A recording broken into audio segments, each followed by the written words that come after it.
gravar.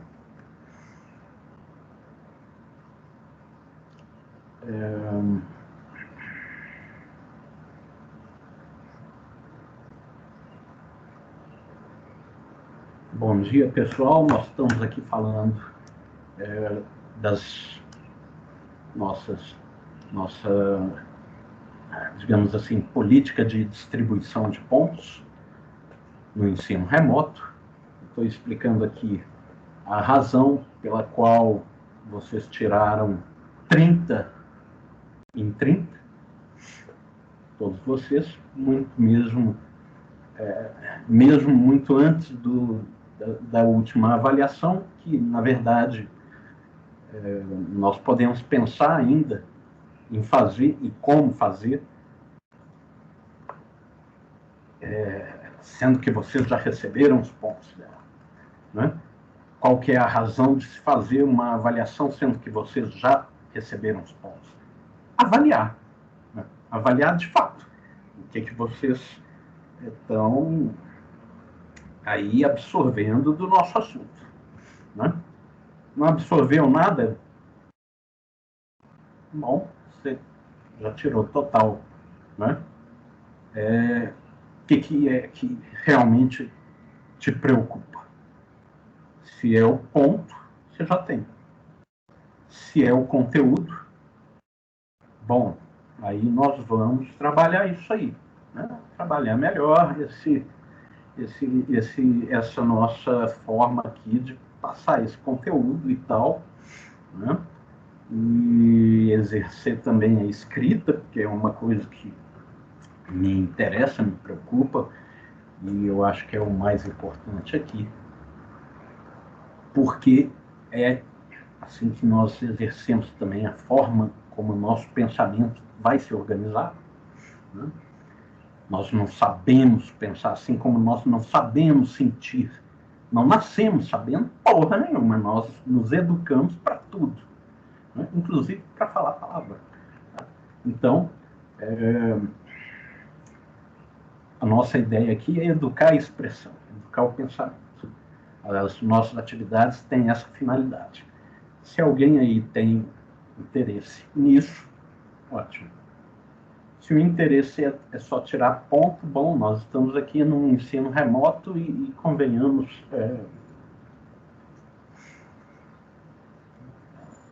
a responsabilidade é muito mais de vocês do que minha ou da escola, sabe? Vocês querem aprender? Ótimo. Vocês querem passar de ano para chegar lá na frente depois com um currículozinho, com seus pontos? Beleza. O que você vai fazer disso? Não sei, né? Claro, se alguém aí for trabalhar, sei lá, como técnico ou engenheiro em mineração, edificações ou mecânica, dificilmente vai haver exigência, né, acerca do que é antropomorfismo, o que é pensamento objetivo, etc. e tal, e tudo. Mas nós estamos aqui fazendo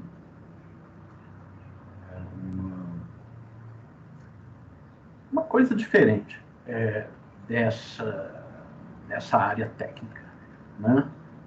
O nosso interesse em filosofia somos nós mesmos. E o que vai ser e o que vamos fazer de nós, né? E o que vamos fazer do que foi feito de nós, tanto agora quanto depois, né? Aí, nessas horas, a gente percebe que a filosofia pode ser, por vezes, inútil, e o inútil, por vezes, pode ser aquilo que é mais importante.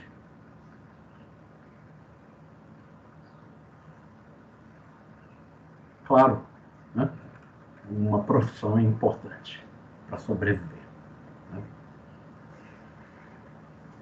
E tantas são as outras coisas inúteis, mas tão importantes quanto, que nós, né, demandamos e cultivamos, atendemos ao longo aí do dia e de nossas vidas, e a filosofia é uma delas, né? Tão importante quanto, por exemplo, saber pensar, né? Claro, o sujeito que aperta parafuso, vive de apertar parafuso, pode pensar qualquer merda, desde que pense em apertar o parafuso, né? A nossa proposta é aprender a pensar outras coisas. Apertar parafuso. Eu não estou falando aí que alguém está pensando, não, para mim basta apertar parafuso. Eu espero que não tenha ninguém pensando isso, né? Porque apertar parafuso às vezes é útil, é importante e eventualmente até financia a sobrevivência. Mas sabe como é a sobrevivência de alguém que vive... Não sei se vocês já assistiram Charlie Chaplin em tempos modernos, em que ele trabalha numa linha de montagem apertando parafuso. Tem a cena que é muito divertida, que ele está lá, né, montando as coisas, e de repente ele vai se tornando tão mecânico na ação, na atividade dele, que ele enlouquece, né? Quer dizer, o que é que nós pensamos e o que é que nós somos, se não aquilo que nós fazemos, né? Então, o interesse, eu espero que assim seja, ou que se descubra, né? Porque conheça-te a ti mesmo significa também conheça os seus interesses, porque tudo se esconde de nós, inclusive nós mesmos, né? É certamente interesse dos indivíduos desenvolver tudo aquilo que eles têm de potencial, né? E não deixar murchando, né? Ressecando no canto. Pessoal, enfim,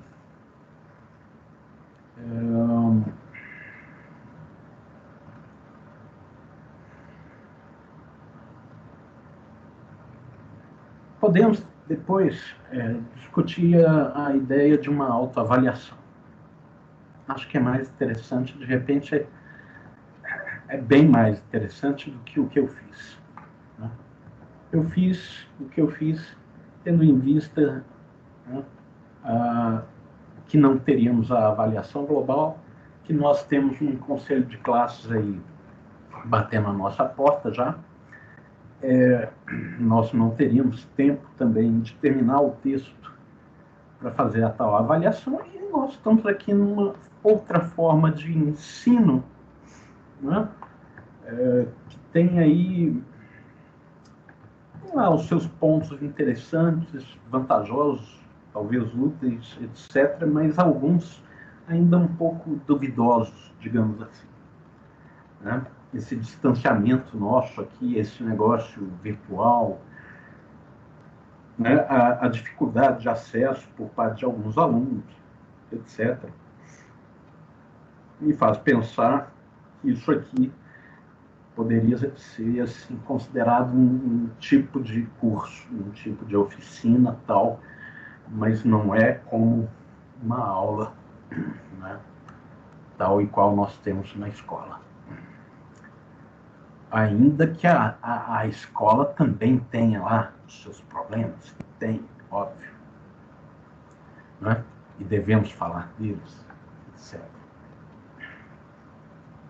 Inclusive falar das avaliações lá na escola, que é uma coisa que eu faço aí ao longo do tempo que nós estivemos juntos. Já estou fazendo isso agora, vou voltar a fazer depois, provavelmente. Certamente, aliás.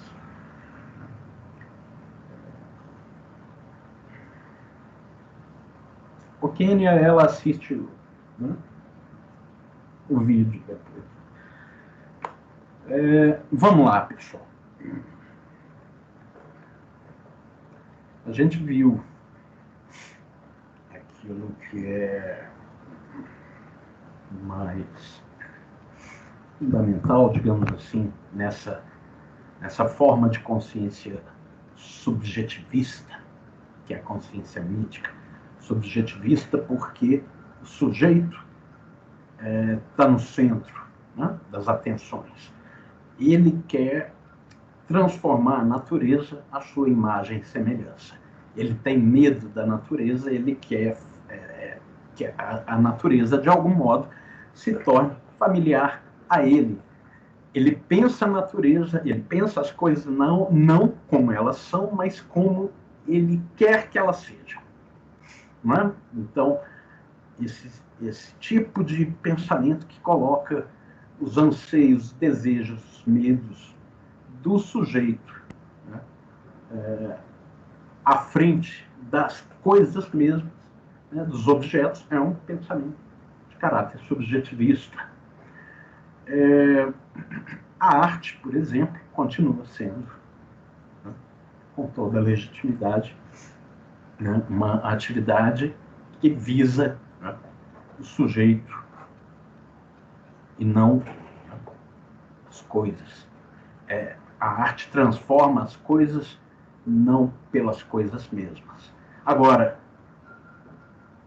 pensamento racional, consciência racional, é consciência que visa lidar com as coisas como elas são, tendo em vista uma intervenção nas coisas, na natureza, e ampliar, né, o nosso campo de ação, né, o nosso potencial de transformação das coisas da natureza. Nós vamos ampliando isso à medida em que conhecemos as coisas, e conhecer é saber o que a coisa é, tal como ela é. E isso nós só podemos fazer, né, por meio de um pensamento que é objetivo. E a razão, né, nós desenvolvemos. A razão, não nascemos com ela, ela não é natural, né? Ela é histórica, ela surge na Grécia, tá? E ela toma o objeto como centro do interesse, da preocupação, da questão, né? E isso é uma questão não acadêmica. Não há um conhecimento pelo conhecimento, por hobby, curiosidade, amor ao saber, esse tipo de bobagem. Não, nós estamos atrás do saber das coisas por uma questão de sobrevivência, porque a consciência mítica, ela quer sobreviver em meio à natureza, mas ela não considera a natureza tal como ela é. Então você está lá negociando com a natureza, né, fazendo um sacrifício para os deuses, etc. Então, mas às vezes ele não aceita, ele é muito temperamental, e você fica assim, bom, e agora, né? A magia não funcionou. Como que faz? Né? Danou-se, porque já oferecemos tudo que nós tínhamos. Então, a consciência mítica tem esse limite, né? Você vai lá fazer uma dança da chuva, você vai ficar lá dançando, dançando. Imaginem vocês, nesse sol todo, nesse calor todo, dessas últimas semanas, o povo lá fazendo dança da chuva ao longo dos dias, das semanas, e não cai um pingo d'água, está só torrando debaixo do sol, e cadê a chuva? Não veio. Por que não veio? Porque alguém aí não está, sei lá, colocando fé suficiente, ou seja, a culpa é do sujeito. Não é porque ele está lidando com algo que, na verdade, é imaginário, é porque falta a ele ainda mais raça, disposição e entrega e por aí vai. De modo que nunca se chega, né, a lugar algum. Enquanto isso, o pensamento racional vai desvelando aqui e ali alguma coisa e tal, descobrindo algum caminho, né? Vai na tentativa e erro, na medida em que erra, tenta outra coisa e vai aos poucos conseguindo, né, ampliar, né, seu campo de intervenção sobre as coisas, de tal modo que você pode criar tecnologia, você desenvolve a sua força produtiva, né? Se torna mais capaz, mais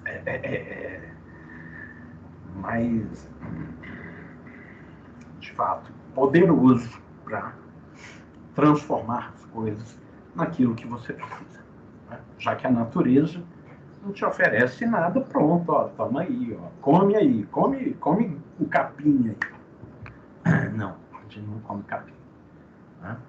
A gente sequer come a alface que nasceu ali, porque o alface não nasceu ali, alguém foi lá e plantou aquele alface, né? E se não cuidar, o outro bicho come antes. Por aí vai. Então vamos lá para o texto.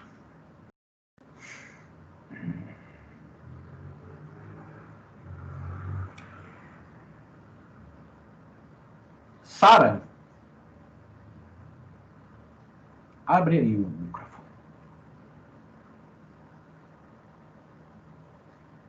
Sara, você está aí? Talvez. Oi, Eric. Ou faz um favor? Sim. Lê o texto para a gente. Tá bom. Beleza. É desse parágrafo? Isso, do mito à razão. Tá dando para enxergar aí? Sim. Ótimo. A concepção mítica do homem nos poemas homéricos. Os mitos gregos eram recolhidos pela tradição e transmitidos oralmente pelos aedos e rapsodos, cantores ambulantes que davam forma poética a esses relatos e os recitavam de cor em praça pública. Era difícil fixar a autoria de tais trabalhos de formalização, porque ainda não havia a escrita. Além disso, a preocupação com o autor não existia no mundo em que predominava a consciência mítica, pois o anonimato é a expressão do coletivismo, em que não se destaca... Só um instante. Ai, calma, eu perdi. Aqui. Em que não se destaca ainda a individualidade. Ok, só um instantinho. Primeira coisa. Pena destacar.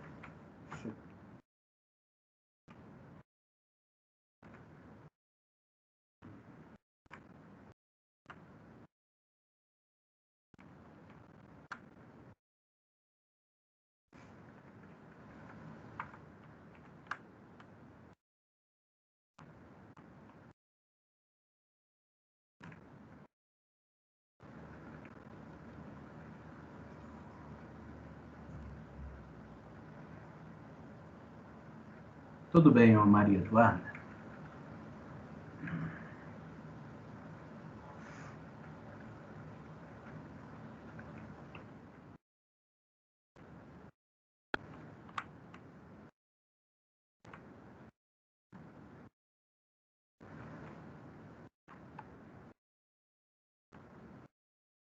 Então, vejam. Os mitos, eles são folclóricos. Folclore é um termo alemão. Folk, povo, né? Lore, canto, narrativa. Folklore. Folk também dá nome aí a uma indústria automobilística alemã que o Hitler financiou, chama Volkswagen. É V, né? Volks, mas em alemão se fala Volks. Carro popular. Bom, os mitos eram transmitidos oralmente, porque não havia escrita, e os poetas, esses aedos e rapsodos, eles cantavam esses mitos de cor. Eu não sei se vocês já viram a Ilíada ou a Odisseia, que o Homero teria recolhido, né, passado para o papel. Cada um é um negócio, um tijolo enorme. Esse pessoal decorava aquilo ali,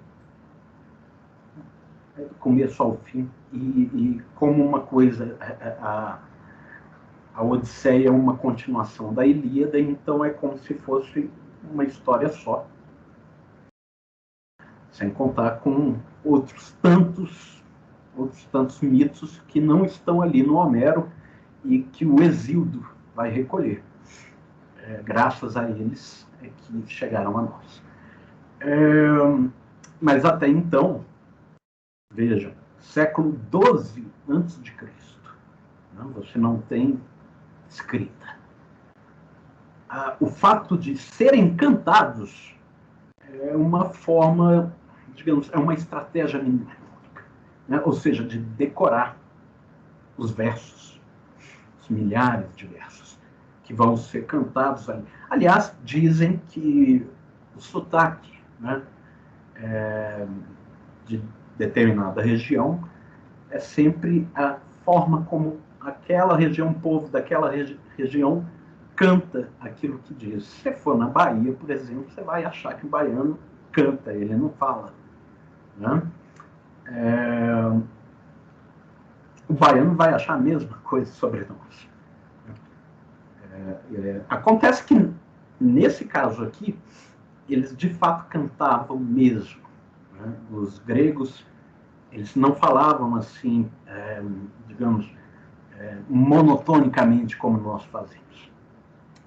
Eles têm todos aqueles modos, lídio, jônico, frígio, não sei mais o que são notas dentro de uma espécie de uma escala para cada tipo de, digamos assim, narrativa que eles estão transmitindo.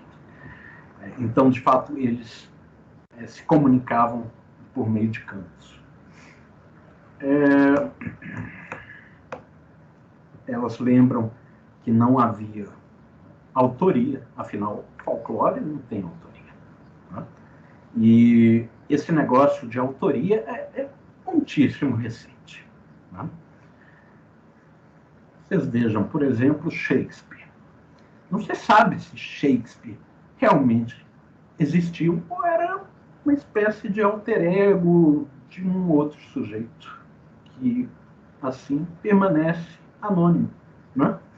E, no entanto, Shakespeare está ali no comecinho da era, né, da emergência da individualidade, e Romeu e Julieta, aliás, é o romance em que se mostra assim, de forma explícita. Né? Romeu e Julieta estão interessados em se casar um com o outro por conta do querer deles mesmos. Não é casamento que as famílias arranjavam, não é? Casamento sempre foi isso. Os pais arranjam uns com os outros, os filhos que vão se juntar ali, porque vão juntar as trouxas, né? Tem tudo a ver com isso aqui. E, por acaso, as famílias do Romeu e da Julieta eram inimigas, eram adversárias, eram concorrentes, etc. E tal. Então, dá, né, maior problema isso aí.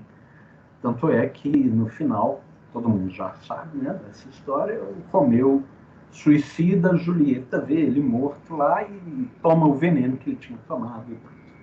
Né? A individualidade que se volta contra a família, contra o grupo coletivo e tal, conhece um destino trágico, na medida em que ainda não se vê capaz de exercer essa individualidade, essa emergência da individualidade. Isso já se falava na época antiga. Né? Lá para frente a gente vai falar de um sujeito aí, tal de Solon, legislador, que dizia: aquele indivíduo que se destaca sobre os demais é como, né, a espiga do milho que está sobressaindo em relação às outras no milharal. O que é que você faz? Passa a foice.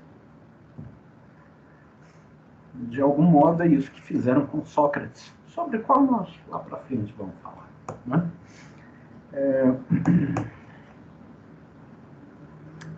Sara, por favor, vamos continuar? Sim. Por isso, a controvérsia a respeito da época em que Homero, um desses poetas, teria vivido, e até se ele realmente teria existido.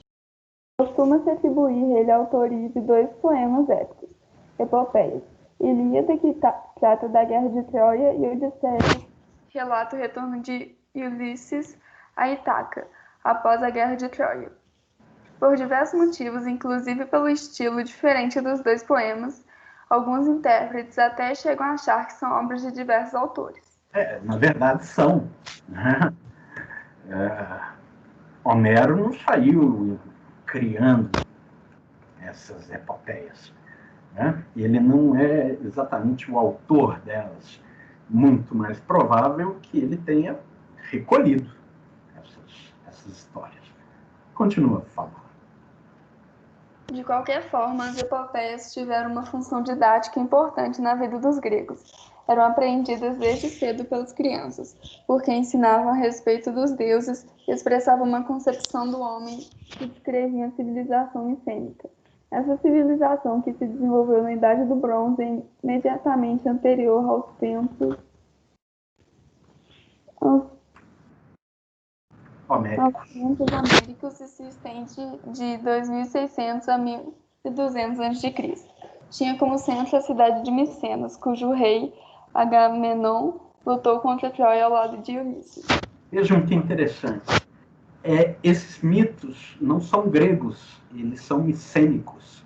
Eles são digamos assim, pré-gregos. Eles estão falando de uma civilização anterior à chegada dos gregos a Hélade. Né? Isso que hoje chamamos de Grécia. Continua, por favor. As ações heróicas relatadas nas epopeias mostram a constante intervenção dos deuses, ora para auxiliar um protegido seu, ora para perseguir um inimigo. Diz a deusa Atenas a Ulisses: eu sou uma divindade que te guardo sem cessar em todos os trabalhos. Da mesma forma, até distúrbios psíquicos, como o desvario momentâneo de Agamenon, são atribuídos à ação divina. Não sou eu o culpado, mas Deus e o destino e a Erínia, que caminham na sombra. O homem homérico é preso do destino, que é fixo e imutável, não podendo ser alterado nem pelos próprios deuses. Heitor diz: ninguém me lançará ao Hades contra as ordens do destino. Garanto-te que nunca homem algum, bom ou mau, escapou ao seu destino desde que nasceu. Olha só. Isso aí fala sobre a moral mítica, né? Os indivíduos não são autônomos. Eles não são os verdadeiros autores das suas próprias ações. Como está lá o Agamenon. Isso parece muito cínico, né? Dizer. Mas, uma vez que você acredita que há um Deus e Deus tem um plano para a sua vida, né, de algum modo o seu destino, né, está escrito. E se há um destino, não há como não seguir ele. Significa que não é você quem escolhe o que fazer. Significa que você não é livre. Significa que você não responde pelo que faz. E é assim que o Agamenon vai dizer: não sou eu o culpado da merda que eu fiz, mas a Erínia. Erínia é a fúria. Tem uma notinha. Será que está aqui? Deusas da vingança. E a Moira é aquela que costura o destino dos homens e também dos deuses. Não pode ser alterado nem pelos próprios deuses. Os deuses gregos, aliás, são tremendamente pueris, infantis, tal como são, né, os homens criadores os deuses, né? Os seus deuses refletem aquilo que eles são, ou seja, pessoas que não se responsabilizam pelo que fazem, né? Pessoas que não assumem o que fazem, não possuem autonomia, não reconhecem a liberdade de escolher aquilo que fazem, portanto, né? Quando acontece alguma desgraça, você pode muito bem virar e falar, bom, vamos transferir a culpa para um bode, né? Isso aí ofendeu o Deus não sei qual, vamos sacrificar um bode aqui. Beleza, o bode expiatório, ele vai expiar aquilo que era ou deveria ser, né? A responsabilidade do fulano que fez sei lá o quê, né? Inclusive, há o famoso bode expiatório que vai se responsabilizar por todos, né? Seguindo o que também era seu destino, morrer na cruz, né? De tal modo que Judas não deveria ser responsabilizado. Tem um filme muito interessante que chama A Última Tentação de Cristo, em que Cristo encontra um anjo quando ele está na cruz, e o anjo diz, o Pai não quer que você morra aí, assim, você já provou o seu valor e tal. E Jesus aceita aquele discurso, o anjo tira ele da cruz, leva ele para casa, ele casa com Maria Madalena, não sei mais o quê, e quando ele está velho e as coisas, o bicho está pegando para todo lado, Judas aparece na casa dele e fala, traidor. Por quê? Traidor não era Judas? Não, Judas fez o que tinha que fazer, né? Mas Jesus fugiu da cruz, segundo esse filme, né? Aí Jesus fala, não, mas o anjo me tirou, o anjo estava sempre com Jesus, né? Aí Judas fala, que anjo, né? E nessa hora o anjo vira para Jesus e fala, lembra do deserto? Quando eu te disse que eu ia voltar a te tentar, era o demônio, né? E o anjo de repente vira uma fogueira, né? E aí é que Jesus percebe, né, o ardil, né, em que caiu, e pede a Deus para que o tempo volte e que ele volte para a cruz, né, de modo a cumprir aquilo que era, né, o destino. O destino dele de ser, de expiar, né, o pecado original. Essa história todo mundo conhece. Bom, vejam aqui a coisa colocada de forma explícita, né?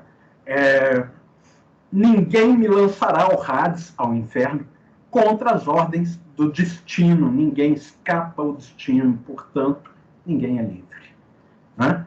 Eu não vou ser jogado ao inferno, senão pelo próprio destino. É isso que o Heitor está dizendo aí, né? Assim como também eu não vou para o céu na medida em que eu fizer boas ações. Os gregos não tinham essa ideia de céu. E Hades também não era o inferno, tal como o inferno cristão, né?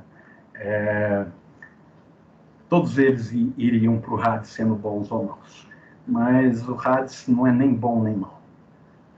O fato é que ele não iria para o Hades por conta de outro, senão por conta do próprio destino dele. Por que eu estou chamando atenção disso? Porque essa é a moral que lá atrás as autoras chamaram a atenção, a moral mítica. Olha aqui, nesse finalzinho do ponto 2, se me lembro bem, da parte 1, da visão dogmática, decorre uma moral dogmatizante, porque na comunidade a dimensão do indivíduo está submetida ao coletivo, né? de tal modo que o indivíduo não apita. O indivíduo não apita, não se assume como responsável, né? Não desenvolve autonomia. Portanto, nós temos uma moral infantil, pueril, de acordo com essa noção mítica de destino, né? Em especial. Claro isso, pessoal? Vejam, há um papel pedagógico nisso. Isso que é o mais curioso, né? Esses relatos de ação, os relatos sobre os heróis, visam ensinar as crianças, né, a forma, digamos assim, miticamente correta, né, de se agir. Qual é? É essa aí que vocês estão vendo. O negócio é ser guerreiro, bravo, né, é ser destemido, né, tá aí o valor, né, tá aí aquilo que eles consideram bom. Bom é o cara que está na linha de frente. É isso. A moral aristocrática. O feudalismo depois vai voltar a esse tipo de valor, né? Valor do guerreiro, né? Da honra do guerreiro, essas coisas, etc. Tudo isso. É exatamente sobre isso que as autoras vão falar agora. O que é a noção de virtude, segundo moral. Sara, por favor. A virtude do herói se manifesta sobretudo no campo de batalha, pela coragem e pela força, mas também na assembleia, no discurso, pelo poder de persuasão. O preceptor de Aquiles diz: para isso me enviou, a fim de eu te ensinar tudo isto, a saber discursos e praticar nobres feitos. Saber fazer discursos persuasivos, né? Na medida, né, em que você discute, por exemplo, a guerra, né? O que fazer. Então, a coragem, a força, a persuasão, né? O poder.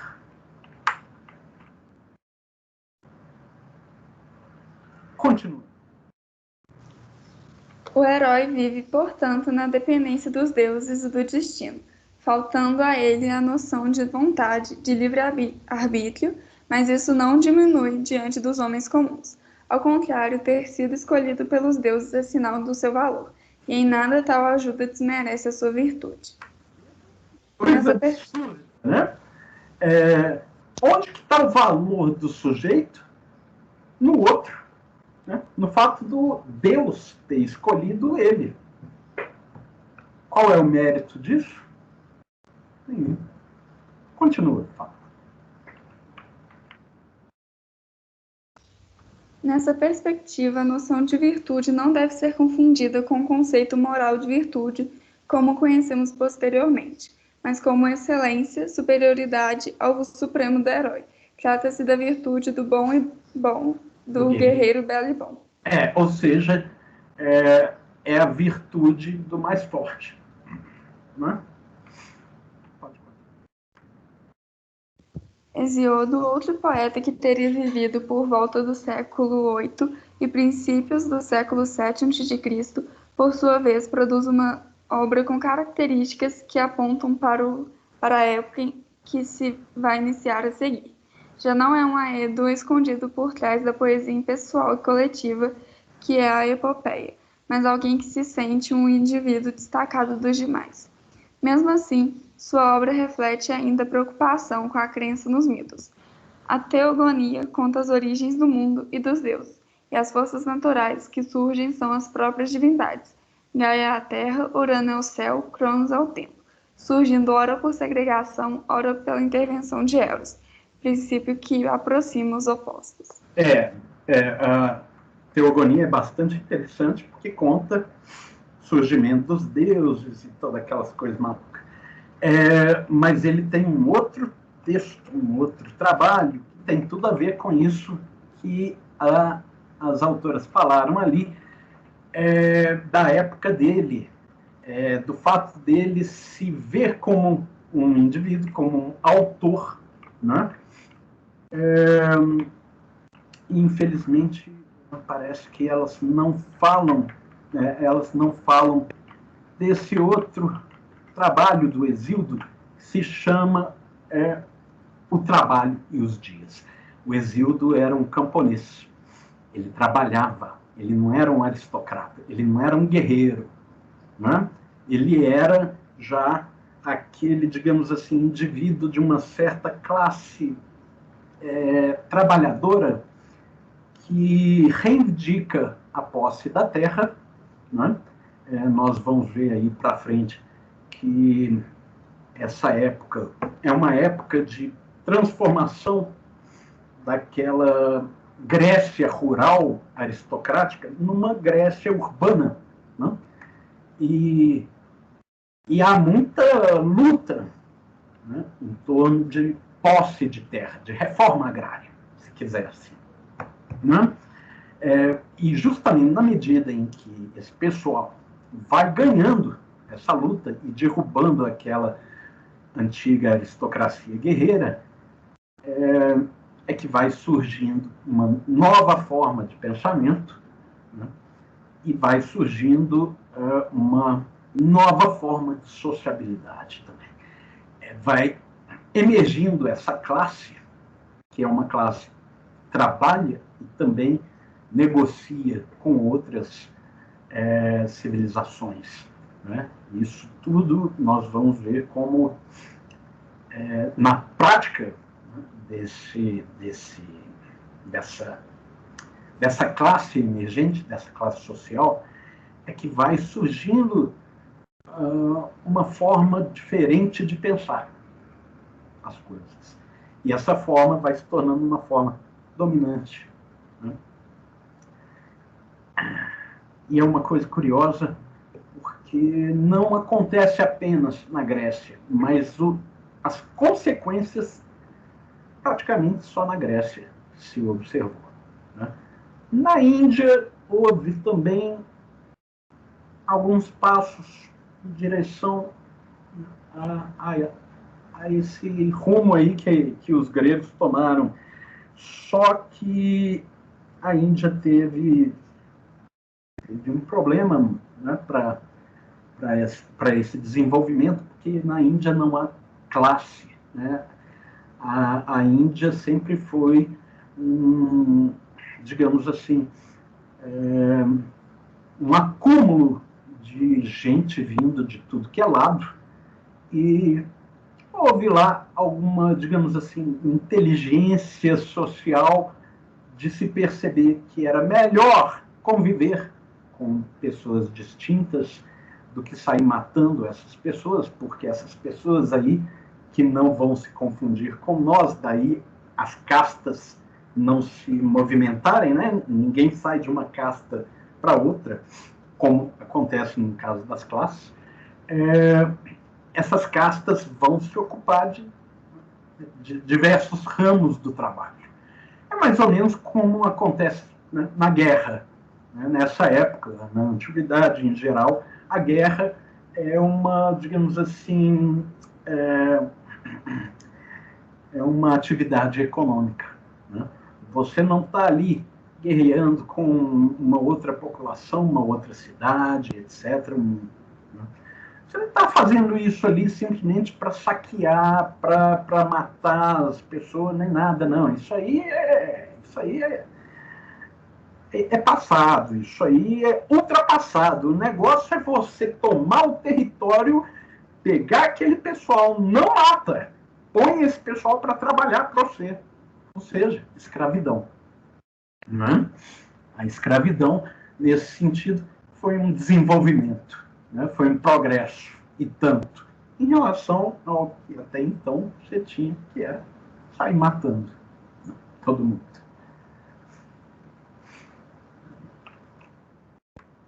Estou falando da escravidão moderna, né? Esse negócio de você chegar lá na África e trazer os negros para o Brasil, para os Estados Unidos, para o Panamá, para não sei onde, Cuba, Haiti. No Haiti, os escravos deram aquele lindo pé na bunda dos franceses, primeiro país independente da América. Depois pagaram muito caro por isso. Mas, enfim, não é essa escravidão aí. Essa aí é outra coisa, e é muito pior. Aqui nós estamos falando de populações que conhecem o território, que conhecem os recursos, que sabem o que fazer, sabem como extrair, né? Transformar aquilo ali, né?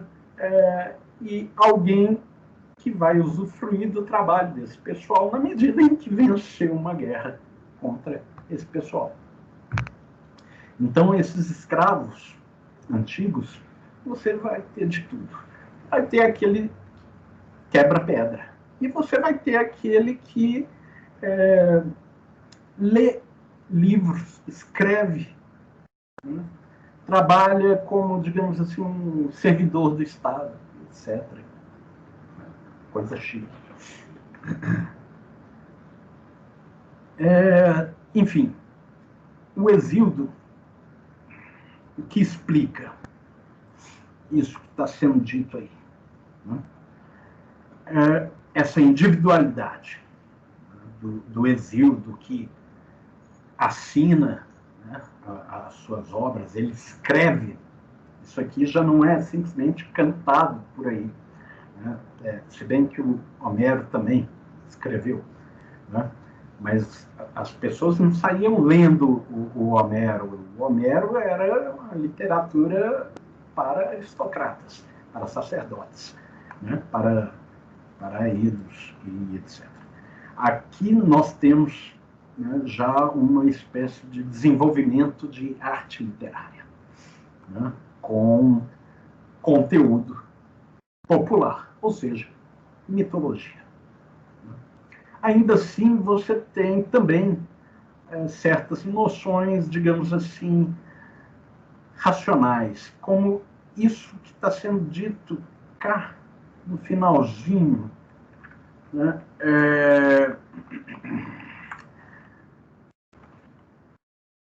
Surgem por segregação ou pela intervenção de um princípio que aproxima aquilo que é oposto um ao outro.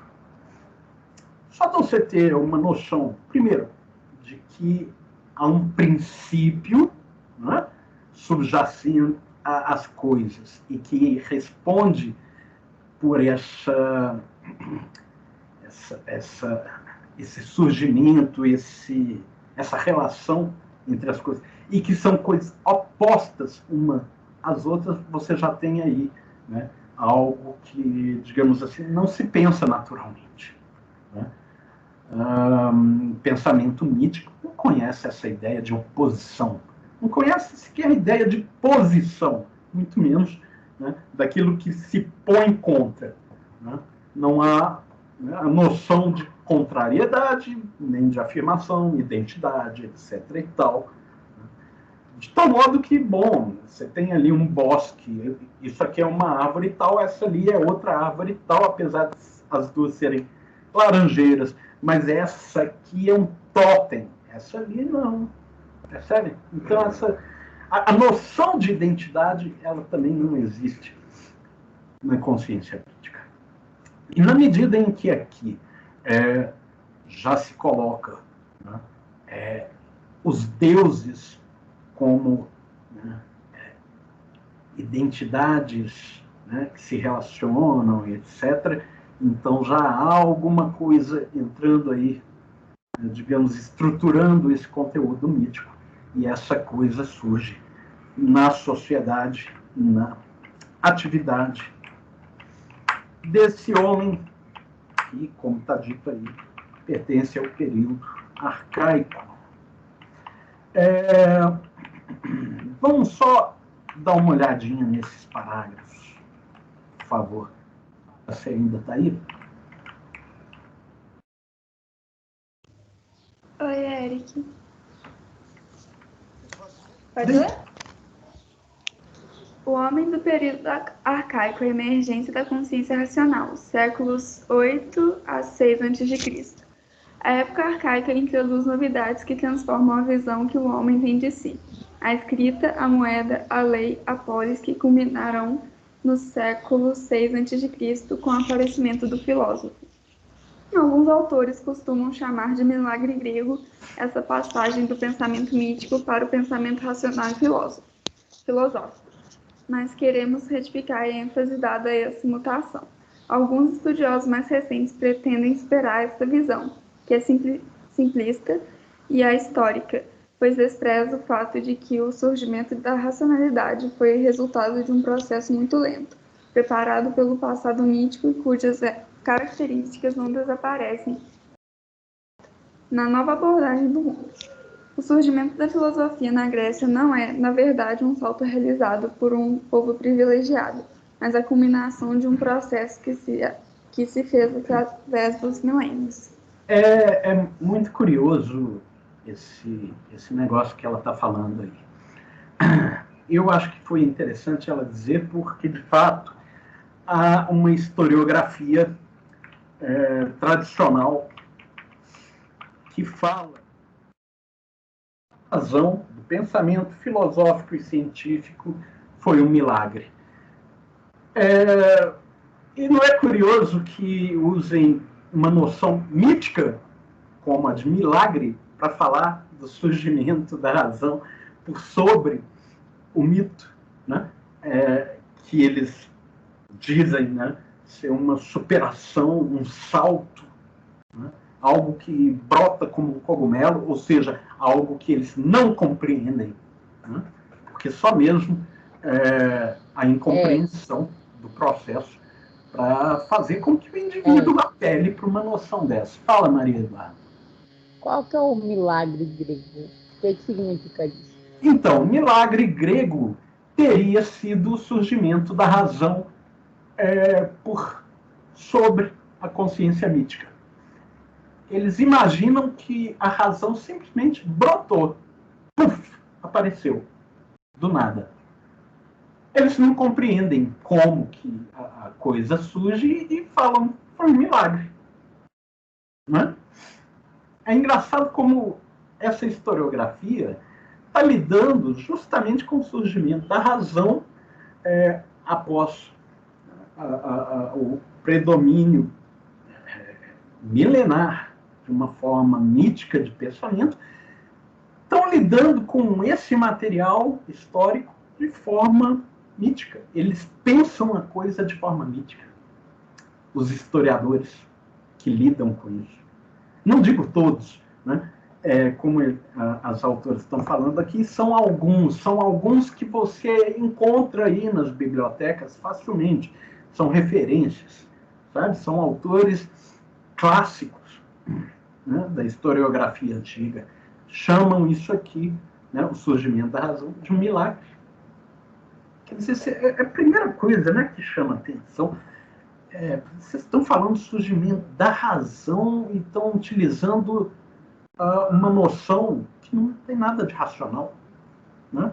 O que é o milagre? O milagre é aquilo que, ao contrário, transgride o que é uma ordem natural, o que é o racional, o que é objetivo, o que é da natureza. Por exemplo, né, quando Jesus caminha sobre as águas, ele está ali transgredindo a lei da física. Né? Por isso que a gente diz, isso é um milagre. Né? Ou ele transforma a água em vinho.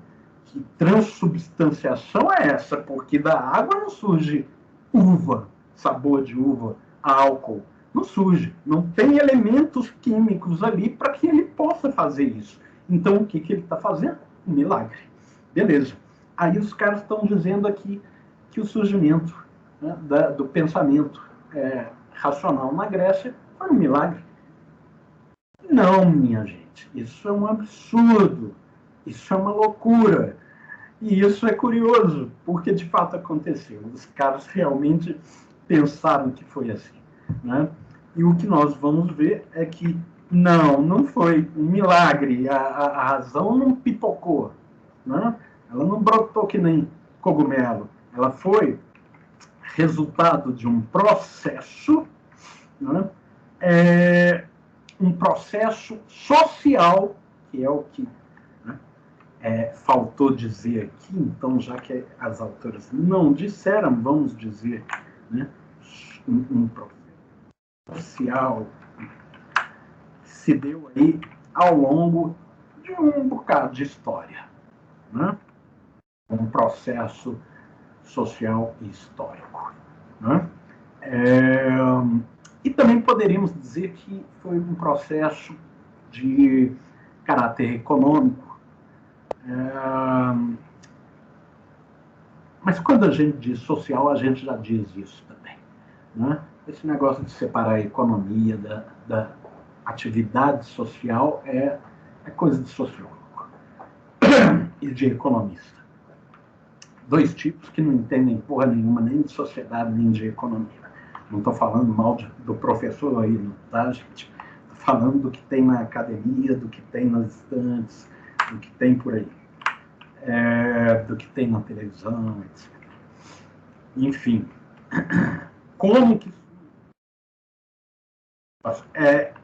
olha lá, elas falaram da escrita, da moeda, da lei e da cidade, da polis. Elas poderiam ter falado de uma série de outras coisas, só apontando alguns fatores que tiveram lá digamos assim, peso determinante, preponderante no processo. Então, nós vamos privilegiar eles. Nós temos aí 20 minutos para falar dessa que é, talvez, o mais importante desses fatores, que é a passagem da linguagem oral para linguagem escrita.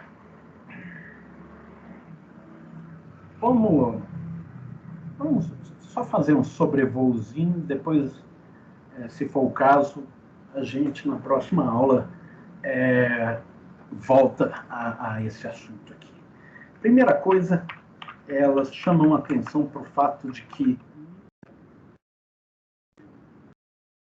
significa palavra pronunciada. Oral.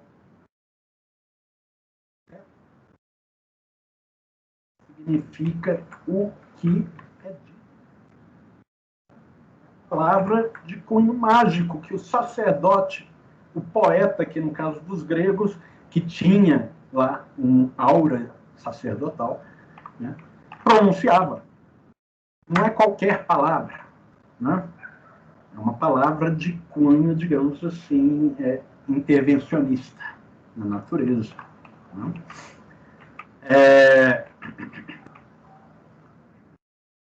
Essa palavra repete, eventualmente por meio de uma reza ou um mantra, e fixa o evento da memória pessoal, o evento. Esse evento aí, ele é o ritual. Epopeia significa o que se exprime pela palavra, lendas, o que se conta, obras, anônimas, ok. E elas lembram aqui um negócio interessante. De início, quando ela surge entre os gregos, ela tem um caráter bastante restrito. Ela está a serviço dos reis e dos sacerdotes, né? Ela tem ainda uma espécie de cunho mítico, né?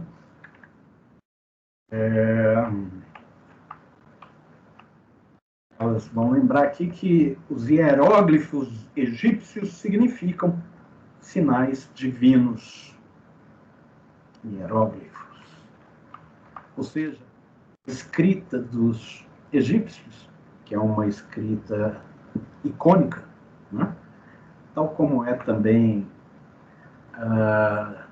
dos chineses, dos japoneses, coreanos, etc. e tal, por símbolos, né, que são mais que símbolos, são por vezes ícones, né? A casinha, o bichinho, assim, sabe?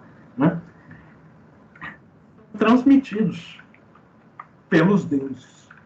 Chegam, então, aos sacerdotes por via do próprio Deus. Os privilegiados, sacerdotes e os reis. Na Grécia, surge por influência dos fenícios. Mito, mitós, você está dizendo? Lá em cima, né? Mitós, mito. Isso, mito. Palavra oral, dita, pronunciada, falada. Né? É a etimologia do termo, mito. Claro, depois adquire essa noção de discurso fantasioso, né?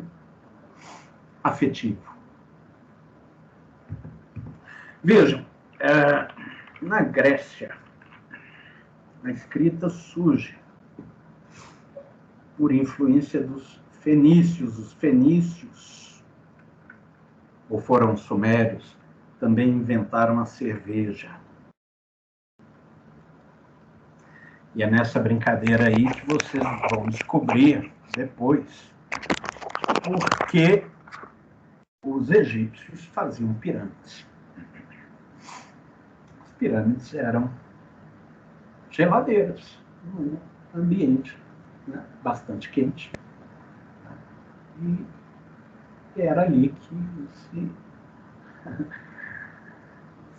colocava, se armazenava a cerveja de modo que ela se tornasse palatável. Esse negócio de enterrar faraó, você coloca lá no subsolo e tal, etc. Mas depois, né, quando ele morrer. Ok, isso é uma brincadeira. Isso é um mito. Na verdade, fui eu que inventei. Então não é mito. É só zoeira. Mas, de fato, lá dentro da pirâmide, a temperatura cai um bocado. Os egípcios, eles tomam a cerveja como uma sopa.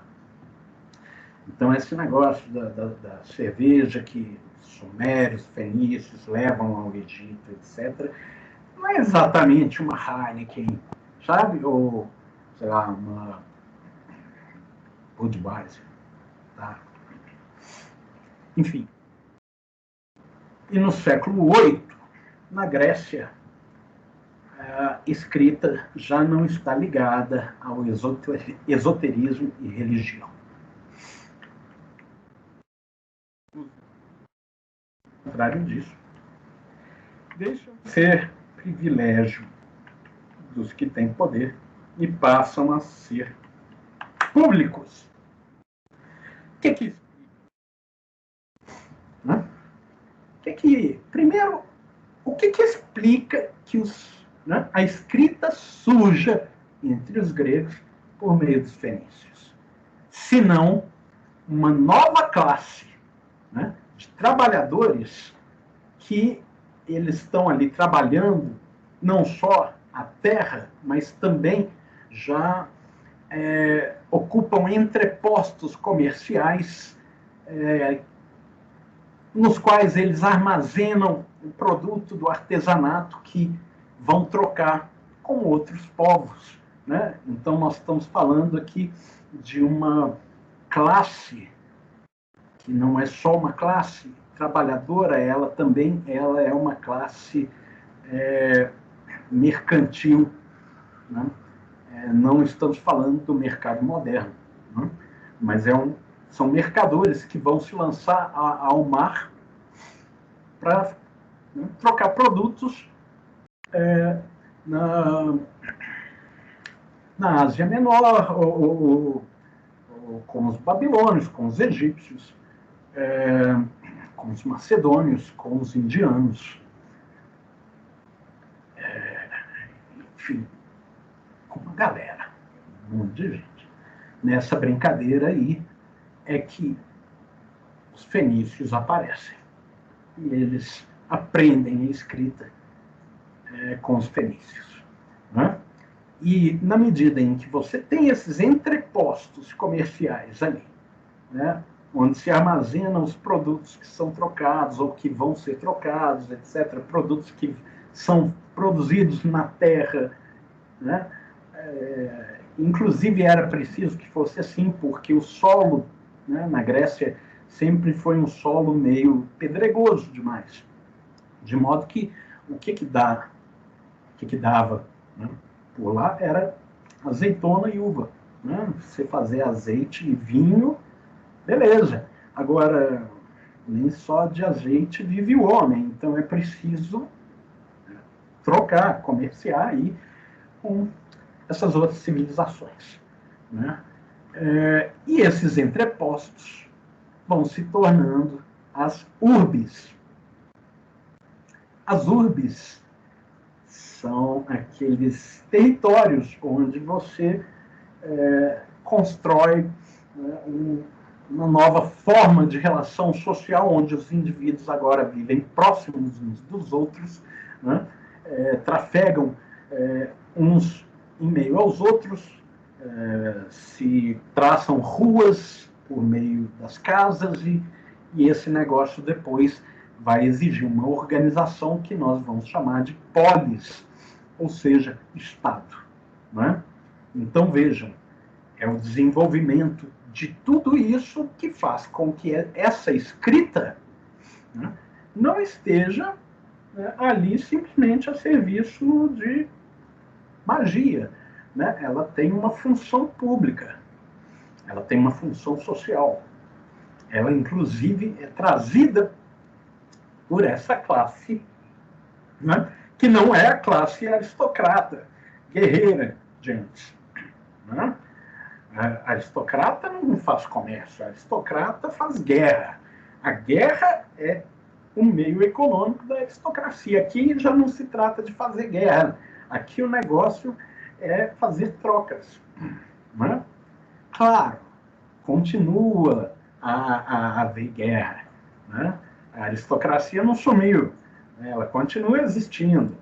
Inclusive, né, a polis também vai se erguer por sobre os escravos, ou seja, as populações vencidas nas guerras. Mas não eram apenas eles que trabalhavam. É isso que eu estou querendo dizer. Né? E, inclusive, com isso aqui, a noção de trabalho perde aquela noção vil de antes, porque a aristocrata não trabalha, quem trabalha é o escravo. Né? Agora você tem uma classe de homens livres que trabalham. Né? Percebam, há um paralelo aí, depois a gente vai falar com calma disso, né, entre essa passagem aí, dessa Grécia arcaica para a Grécia antiga, né, e a passagem do feudalismo para o capitalismo. Né? Mas esse paralelo, ele tem limites. Né? Nós vamos depois falar disso com calma. Mas tem essas semelhanças que são interessantes.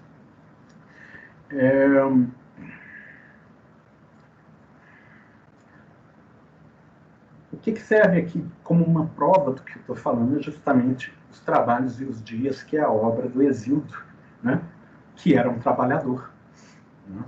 Talvez ali o primeiro autor, de fato, de toda a cultura grega, e o livro dele, de cara, está, né, colocando a noção de trabalho no centro, né, das coisas. Ele era um trabalhador. Então há uma mudança nos valores. De onde essa mudança vem? Dessa prática aqui, de uma prática social, que não só atua né? Intervém sobre a moral, ou seja, sobre a relação dos indivíduos uns com os outros, mas também a forma como eles estão pensando as coisas. Né? Esse negócio de você ir lá para o Egito ou para a Índia, Maria Eduarda, estamos ultrapassando o antropomorfismo neste momento, ok? Aqui nós estamos vendo, digamos assim, a decadência do antropomorfismo, ok? Nós estamos vendo aqui uma centralidade agora do mundo, das coisas, né? Da natureza e da sociedade. E o indivíduo, o que é interessante, é que antropomorfismo faz parecer que o indivíduo, de algum modo, tem valor, mas não tem. Né? Agora que vai surgindo a individualidade. É agora que a individualidade, o sujeito, de fato, vai desenvolver uma moral autônoma. Né? Agora que ele passa a se tornar importante, não mais o grupo. Nós já não temos mais um formigueiro humano. Né? Agora os indivíduos se afirmam uns perante os outros. Né? E se afirmam enquanto indivíduos. Já não é tudo igual. Já não é todo mundo pensando a mesma coisa. Né? Percebe?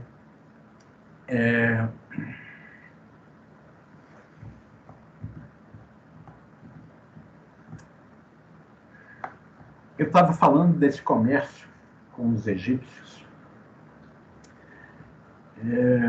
E percebam o seguinte, costuma acontecer de alguém, quando o sujeito, digamos, é religioso e conhece uma pessoa, um grupo ou uma outra religião, naturalmente pensa o seguinte, isso aqui não é a verdadeira religião. Né? Esses deuses aí, tudo isso aí, não. A verdadeira religião qualquer é a minha.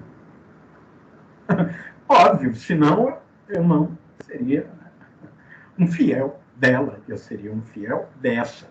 Mas como que acontece de você ser fiel desta e não da outra? Foi você quem escolheu? Não. Inclusive porque em religião o indivíduo não escolhe nada, não. Né? Você herda. Tem dessa de, eu vou trocar de Deus. Eu vou virar muçulmano. Não existe isso, não, gente. Eu vou virar evangélico. Olha, você nasceu católico. Das duas, uma, ou você continua católico, ou você virou ateu declarado. Porque esse negócio de sair escolhendo Deus, quer dizer que Deus é o que você escolheu? Né? É isso mesmo. Enfim, o Deus de verdade é o meu. Só que com os gregos não foi assim. Os gregos chegam lá no Egito, olham lá e falam, olha, Horus é muito parecido com Zeus. Tem umas diferenças também, né? Tipo assim, e aí? E se Horus for o verdadeiro Deus? Quer dizer, os gregos colocaram essa questão, que não ocorre naturalmente a ninguém. Né? O natural é você virar o senhor egípcio. Eu sinto muito, eu estou trazendo aqui o Homero, o Hesíodo, para você aprender que Zeus é o verdadeiro Deus, ok? E o egípcio vai pensar exatamente o contrário. Não, você está enganado, o verdadeiro Deus é Horus. Mas o grego não afirmou nada, ele só colocou a questão, e aí? E se Horus for o verdadeiro? E se Horus e Zeus forem tão verdadeiros um quanto o outro, ou seja, nenhum dos dois de fato é verdadeiro? Tanto é que, para terminarmos aqui essa questão, surge um dos primeiros filósofos, tal do Xenófanes, vai dizer o seguinte: se os bois pudessem pintar, pintariam Deus de chifres. O que é isso? Uma denúncia do antropomorfismo. que está sob a religião, que está sob o mito da consciência mítica. Pessoal, há muito ainda que a gente extrair dessa escrita, então nós vamos continuar na aula que vem. Nós vamos ficar por aqui agora. Agradeço aí a atenção de vocês. Sara, muito obrigado aí pela ajuda, tá? Sextou, né, pessoal? Vamos ficar por aqui. Vamos preencher o vazio existencial estomacal agora.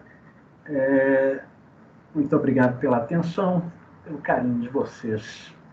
Nos despedimos e até a próxima. Muito obrigado, pessoal.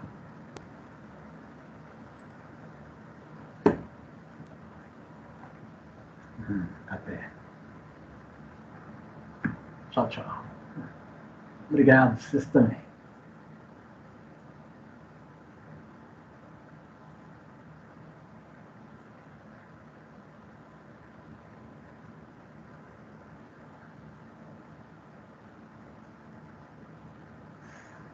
Tchau, tchau.